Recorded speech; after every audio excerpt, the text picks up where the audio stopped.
जिस जवान के मन में ये रहेगा कि 4 साल के बाद मुझे क्या करना है, तो वो असमंजस में रहेगा और उसका मोराल भी डाउन रहेगा कि 4 साल के बाद क्या होगा।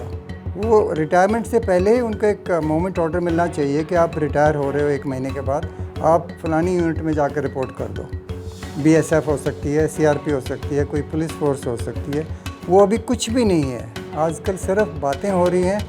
और जहाँ तक जवान की लाइफ का सवाल है, बातों से पेट नहीं भरता। और स्कीम लागू करने से पहले उनको दूसरा रोड मैप भी तैयार करना चाहिए कि 4 साल के बाद क्या करना है। नमस्कार, हरियाणा तक में आपका स्वागत है।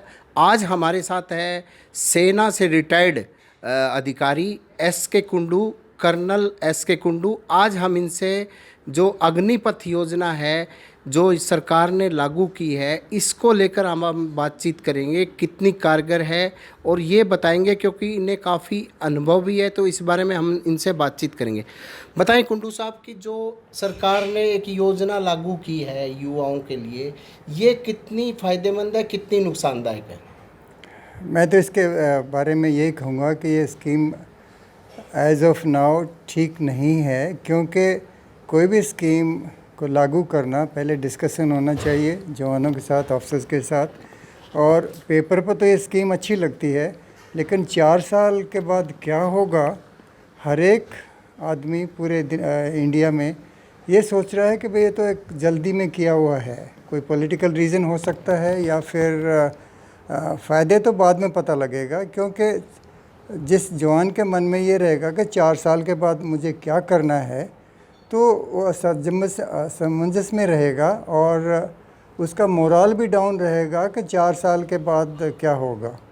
तो मैं तो ये समझता हूँ जिस जवान का मोराल डाउन है, उसके आगे फ्यूचर का मालूम ही नहीं क्या होगा, तो ये स्कीम पहले ट्रायल में लेनी चाहिए थी कुछ छोटे लेवल के ऊपर, और बाद में फिर इम्प्लीमेंट करना चाहिए अगर वो ठीक होती है तो।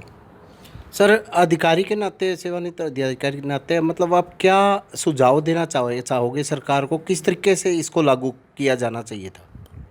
मैं सुझाव तो यही दूंगा, स्कीम लागू करने से पहले उनको दूसरा रोड मैप भी तैयार करना चाहिए कि 4 साल के बाद क्या करना है। उनको अभी कह रहे हैं कि हम 40,000 में से 30,000 जो बाहर निकलेंगे उसको हम जॉब देंगे। जॉब कहाँ देना है, क्या करना है, उसका अध्यादेश, उसकी मतलब प्लानिंग इसके साथ ही होनी चाहिए थी और बाद में अनाउंस कर देना चाहिए था। ये जल्दबाजी का लगता है मुझे, तो मुझे ये तो ठीक नहीं लग रहा है। तो सर ये बताए, जो युवा है, जो एक भर्ती की जा रही है, जो एक इनको तनख्वाह भी मिलेगी 4 साल के लिए, जो वो क्या कितनी उचित है जो तनख्वाह मिल रही है? क्योंकि हमारे देश में काफ़ी अनएम्प्लॉयमेंट है और जवान आगे भी आएंगे, ज़रूर आएंगे, लेकिन उनका जैसे मैंने बताया मोराल जो है वो मुझे नहीं लगता कि ठीक होगा। हम चाइनीज़ आर्मी का एग्ज़ाम्पल देते हैं कि वो गलवान में हमसे हारे हैं गुत्थम गुत्था की लड़ाई में, क्योंकि उनका मोराल डाउन था। तो मुझे डर है कि ऐसी बात हमारे जवानों के साथ नहीं होनी चाहिए, और वो तभी नहीं होगी अगर आज से ही गवर्नमेंट ये विश्वास दिलाए, मीडिया के थ्रू नहीं, पेपर के थ्रू नहीं, बातचीत के थ्रू नहीं, कोई अच्छी तरह से कोई रोड मैप तैयार करें और अध्यादेश करें home ministry and ministry of defence के मिल करके कि भाई 4 साल के बाद इनका क्या होना चाहिए। वो रिटायरमेंट से पहले ही उनको एक मोमेंट ऑर्डर मिलना चाहिए कि आप रिटायर हो रहे हो 1 महीने के बाद, आप फलानी यूनिट में जाकर रिपोर्ट कर दो। बीएसएफ हो सकती है, सीआरपी हो सकती है, कोई पुलिस फोर्स हो सकती है। वो अभी कुछ भी नहीं है, आजकल सिर्फ बातें हो रही हैं।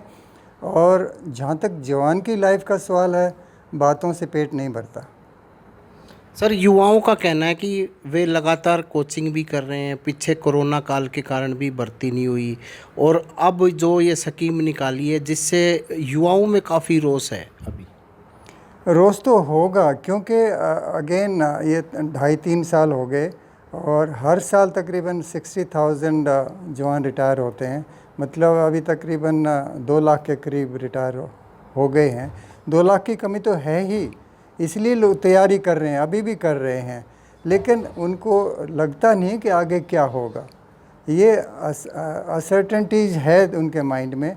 जब तक गवर्नमेंट इस अनसर्टेनिटीज़ को दूर नहीं करती कि 4 साल के बाद उनको पक्की नौकरी कहाँ मिलेगी, कैसे मिलेगी, तब तक तो ये रोष रहेगा उनके मन में।